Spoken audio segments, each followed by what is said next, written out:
कुछ गंदे लोगों की ऐसी आदत होती है ना कि वो अपनी गंदगी छुपाने के लिए अपने आप को साफ नहीं करते हैं, दूसरों के ऊपर गंदगी थोप देते हैं। ये लाइन मैं ना कई बार बोल चुकी हूँ और उसी का एक उदाहरण आज भी आ गया सामने। चले थे दूसरों के लिए गड्ढा खोदने और खुद उसी गड्ढे में गिर गए, अपने ही जाल में अपने आप फंस गए और ऐसी बुरी तरह फंस गए हैं कि नकार भी नहीं सकते हैं कि हाँ मैंने ये गड्ढा खोदा था, ये जाल बिछाया था। तो आज पड़ोसी जी ने बहुत कुछ उगल दिया है जो कि आज सोच भी नहीं सकते थे कि ऐसी बातें सामने आएंगी और अब क्या कहेंगे। और अब तो फंसना फंसना बिल्कुल श्योर है कि इन लोग को कोई बचा भी नहीं पाएगा। Hey everyone, welcome back to my channel Purnima के शुभ ब्लॉग। और आप सब कैसे हैं? आई होप आप सब बहुत अच्छे से होंगे। मैं भी बढ़िया हूँ, एकदम चकाचक। तो चलिए आज का वीडियो स्टार्ट करते हैं। पड़ोसी जी का वीडियो आता है, पीछे से उनकी जो है पुलिस मैडम पीछे से टू टाँ करती रहती, काफी कुछ वो वीडियो आपने सुनी होंगी। लेकिन इसी बीच बहुत सारी ऐसी बातें थी, शायद आप लोगों ने ध्यान नहीं दी होंगी और मैं उस चीज को डिकोड करती हूँ और ध्यान से सुनिएगा। बच्ची की बातें हैं कुछ जो और इनके स्टेटमेंट बिल्कुल भी मैच नहीं होते हैं। और ये कंडीशन जब होती है जब झूठ बोला जाता है, सच जब बोला जाता है। जैसे अब हम 4 लोग एक साथ खाने बैठे हैं और 4 लोग जो प्लेट में रखी एक साथ खा के उठेंगे ना, उसका एक्सपीरियंस अलग रहेगा।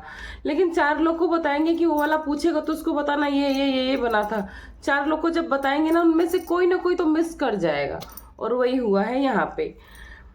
छोटी बच्ची ने बोला कि पापा लाए थे पार्ट्स। ये बात मैं पहले भी बोल चुकी हूँ लेकिन एक बार रिपीट करती हूँ। पापा लाए थे पार्ट्स और इनके भैया हंस रहे थे कि इससे क्या होगा। पर भैया का ये स्टेटमेंट चेंज हो गया, नहीं भाई रो के लाया था पार्ट्स। अब इसके आगे बात करती हूँ कैसे फंसे हैं अपनी बात में। अपनी बात में ऐसे फंसे कि छोटी बच्ची ने बोला कि लास्ट टाइम पे जो कॉल रिकॉर्डिंग हुई थी वो बाय डिफॉल्ट थी, जो ऑटोमेटिक कॉल रिकॉर्डिंग्स ऑन होती हैं मोबाइल में, उसके थ्रू हुई थी। और इन्होंने बोला आखिरी कॉल मैंने की थी। आखिरी कॉल जब आपने की थी तो आपकी रिकॉर्डिंग क्यों नहीं आई? सिर्फ और सिर्फ वही रिकॉर्डिंग क्यों आई? हाँ, चाहे आपने डॉग से रिलेटेड की हो, चाहे वैक्सीन से रिलेटेड की हो, मगर वो आनी तो चाहिए थी। कहाँ गई वो रिकॉर्डिंग? 2 दिन जो लॉकर में फोन रखा था, वो एक बार बोलती हैं लॉकर में था, एक बार बोलती हैं भाभी के पास था। पर ये बताओ कि भाभी के पास था तो मोबाइल का सफाया करके सिर्फ एक रिकॉर्डिंग रखी गई।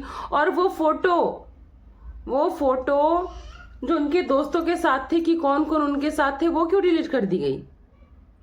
मतलब मोबाइल में इतना सारा डाटा होता है, सारा डिलीट करके सिर्फ एक चीज रखी गई, वो आखिरी कॉल रिकॉर्डिंग इनकी मम्मी की आवाज की, कि इन फ्यूचर कोई बात हो तो उनकी माँ को पे इतना कोई डाउट नहीं करेगा या फिर फंसेंगी तो वही फंसेंगी।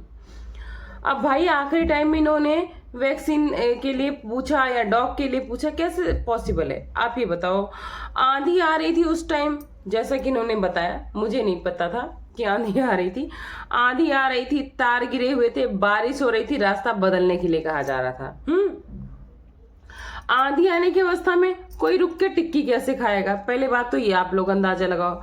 दूसरी बात, आंधी आने की अवस्था में लोग अलर्ट करने के लिए जिस घर से फोन कर रहे थे, जस्ट उसी के पास पड़ोसी ये फोन कर नहीं कर रहा है कि भाई तुम समझ जाओ, बल्कि ये पूछ रहा है वैक्सीन कौन सी लगाएं। ऐसी अवस्था में कैसे हो सकता है ये चीज? और उस आंधी आने की अवस्था में 4 लोग साथ में थे, चारों में से किसी का कोई एक्सीडेंट नहीं हुआ है, बस एक लोग का एक्सीडेंट हुआ, वो थे राजवीर। पॉसिबल है? बिल्कुल भी नहीं है। और उन लड़कों में से एक की पूरी 1 घंटे की रिकॉर्डिंग भी सामने आ चुकी है, बकायदे सब कुछ उसने एक्सप्लेन करके बताया भी है। लेकिन करंट सिचुएशन में मुकर गया है। अब मुकर के तुम क्या बोलोगे? कितने बयान चेंज करोगे? कितने भी बयान चेंज कर लो, लेकिन जिस दिन पुलिस के हत्थे चढ़ जाओगे, सामने चीजें निकल कर आ जाएंगी। मैं बार बार कहती हूँ कि आप चाहे सपना के विरोधी हो, चाहे सपना के सपोर्टर हो, चाहे आप बस इसलिए देख लो, मैं बोलती हूँ सपोर्टर है तो अच्छी बात है, सपोर्ट करिए। लेकिन आप विरोधी हैं तो भी मैं आपको एक पॉइंट देती हूँ, आप अगर विरोधी हैं तो बस ये देख लो कि अपने आप को प्रूफ कर पाती है कि नहीं, उसको चेक करने के लिए, उसका एग्जाम लेने के लिए, उसको खुद को प्रूफ करने का एक मौका दे दो ना। कि जाओ तुम केस को रीओपन करो और प्रूफ करके दिखाओ कि वो नेचुरल डेथ नहीं थी, वो एक मर्डर था। अगर आप लोग सपोर्टर नहीं हो तो इतना कहने में क्या जा रहा है? अगर वो चीजें कर रही है तो करने के बाद सामने आनी भी तो चाहिए। अब मैं बात करती हूँ FIR की। FIR जब बोल रहे हैं सपना करा सकती थी सपना, तो जैसे आज तुम लोग उनका वीडियो शूट कर रहे हो बढ़िया से अंकल आंटी का, तुम लोग की बुद्धि तब कहाँ चली गई थी कि हमारा ऐसा भाई जैसा पड़ोसी चला गया, लाओ हम ही केस कर दें। मामा, दादा, चाचा के बेटे, मामा के बेटे, 4 दोस्त, तो ये सब कहाँ चले गए थे? वो जो धीरज भाई, मैं बात करती हूँ धीरज भाई की। अंशु तो चलो छोटी बच्ची है ना, पर वो धीरज भाई कहाँ चले गए? उन्होंने क्यों नहीं बोला FIR कराने के लिए? क्योंकि सपना की सिचुएशन तब भी लोगों ने देखी थी, जिस तरह से वो बदहवास थी, और शायद 100 में से 1 औरत को छोड़ के हर औरत अपने पति के जाने के बाद होश में ही नहीं रहेगी, वो भी इतनी कम उम्र में, और जिसका दूसरा पति चला जाए। बिल्कुल भी पॉसिबल ही नहीं है कि वो कैसे होश में रहेगी। और दूसरी बात बता दो, जब तक राजवीर थे घर में चीजें होती थी, कला कलेश, घरेलू हिंसा, जो कि आप लोगों ने भी इनडायरेक्ट एक्सेप्ट कर लिया है। तो राजवीर थे तो थोड़ी वो चीजें लिमिटेड थी, पर राजवीर के जाने के बाद वो चीजें शायद सपना को झेलनी मुश्किल हो गई थी। तो सपना ने घर से बाहर पैर निकाला। जब घर से बाहर पैर निकाला तो शायद उसके अंदर और हिम्मत आई होगी, तब उसने इस तरह की चीजें सामने लाने की कोशिश की। तो जो लोग बोल रहे हैं कि 2 साल कहाँ थे, 2 साल कहाँ थे, तो 2 साल इस तरह से बीते होंगे, 2 साल इस तरह से बीते होंगे। क्योंकि आप जिसके खिलाफ बोलते हो ना, अगर आप उसके बीच में है तो डेफिनेटली, चाहे वो ससुराल हो, चाहे मायका हो, चाहे कोई भी जगह हो। एक मैं छोटी सी बात करती हूँ, एक फ्रेंड्स की बुराई करता है इंसान ना, तो उसके सामने बैठकर नहीं करता है, जब वो तीसरे के पास जाता है तब करता है। और यहाँ तो इतनी बड़ी साजिश की सामने आ रही हैं चीजें, तो उसी घर में रहकर उसने तब भी बहुत हिम्मत दिखाई थी कि कितनी सारी रिकॉर्डिंग्स लीक कर दी थी। तो फिर इस तरह की बातें करना तो बिल्कुल बिन सिर पैर की हैं। और अब छोटी बच्ची कहाँ चली गई है? चलो उसके एग्जाम हो रहे हैं, पेपर हो रहे हैं, पर उनके भैया कहाँ चले गए? और मैं बार बार बोलती हूँ, आज ही बोलती हूँ कि वो जो गाड़ी के पार्ट्स दिखा रहे हैं लोग, उसका यूज कर रहे हैं बिना मतलब है, कुछ नहीं मिलेगा उसमें। कितने भी बार कोड है, कुछ भी है, कुछ भी नहीं है, क्योंकि वो एक्सीडेंट था ही नहीं। अब मैं श्योर हूँ रिकॉर्डिंग सुनने के बाद जो उस लड़के की है, और ये बताओ 4 लड़कों में से 3 और किसी को एक खरोंच भी नहीं आई, ये सब सुनने के बाद, और इस पड़ोसी का हाव भाव देखने के बाद, कि बताओ अपने घर से ज्यादा इनका इंटरेस्ट पड़ोसी के घर में है कि उनकी माँ कैसे नहला रही कुत्तों को, क्या कर रही, सारे रिकॉर्डिंग्स करते हैं। तुम अपने ब्लॉग बनाओ, अपने बच्चों के नाम से बनाए हो, पता नहीं किसके नाम से तुम्हारा चैनल है, पर तुम अपने ब्लॉग बनाओ। तुम्हें इतना इंटरेस्ट क्यों है? कहीं ना कहीं तुम लोग भी उसमें शामिल हो, इसका मतलब। या फिर कुछ चीजें हैं कि तुम शामिल, तो भले ही तुम्हें कोई फायदा होना है। मैं एक बार ये भी बोल रही हूँ, इनका फेवर ही ले लेते हैं। चलो, अगर इनको कोई फायदा नहीं भी होगा तो कहीं ना कहीं ये डर है कि अगर ये प्लान में शामिल है या इनके नॉलेज में चीजें हैं तो तुमने बताई क्यों नहीं?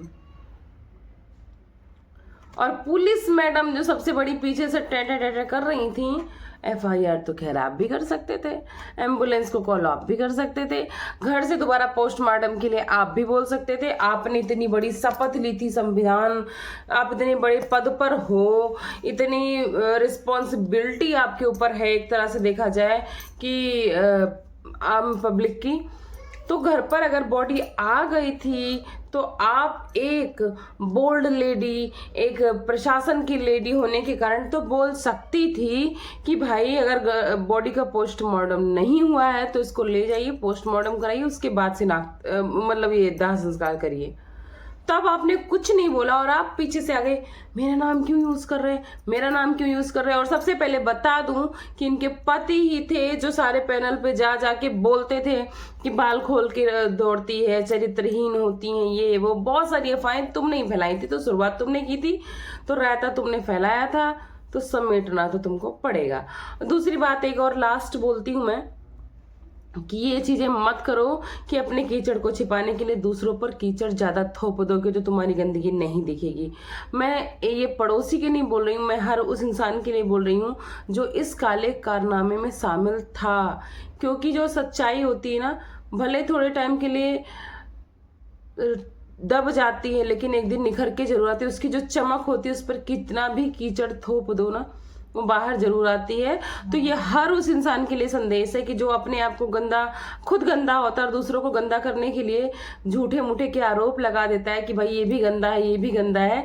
तो इससे तुम्हारी गंदगी कम नहीं होती है, दब जाती है, पर कुछ क्षण के लिए दब जाती है, लेकिन जिस दिन निकल के बाहर आती है उस दिन उसको सफाई भी कोई नहीं कर सकता। ये चीज दिमाग में नोट कर लेना। और मुझे पता है अब पब्लिक सब कुछ समझ गई है तो जरूर सपोर्ट करेगी। तो चलिए वीडियो को यहीं पे एंड करूंगी और आप लोगों से रिक्वेस्ट करूंगी, आजकल स्टार्टिंग में मैं भूल जाती हूँ, तो आप लोग चैनल को सब्सक्राइब नहीं करते हो, वीडियो को लाइक नहीं करते हो, और आप वीडियो को लाइक कर दो, चैनल को सब्सक्राइब कर दो, फ्रेंड्स एंड फैमिली के साथ शेयर कर देना प्लीज। और अपनी ओपिनियन देके जरूर जाना कि आप लोग क्या हो, किसके सपोर्ट में। मैं तो किसी के सपोर्ट में नहीं, मैं बोलती हूँ कि बस आप सच्चाई के सपोर्ट में रहो कि जस्टिस फॉर राजवीर। ऐसा आप चाह के बिना सपोर्ट ना सपोर्ट के मौका दो कि लाओ भाई दिखाओ, हम भी जानना चाहते हैं। तो चलिए, थैंक्स फॉर वॉचिंग पूर्णिमा के ब्लॉग। मिलती हूँ आपको नेक्स्ट वीडियो में, तब तक के लिए अपना खूब सारा ख्याल रखिएगा। Bye bye.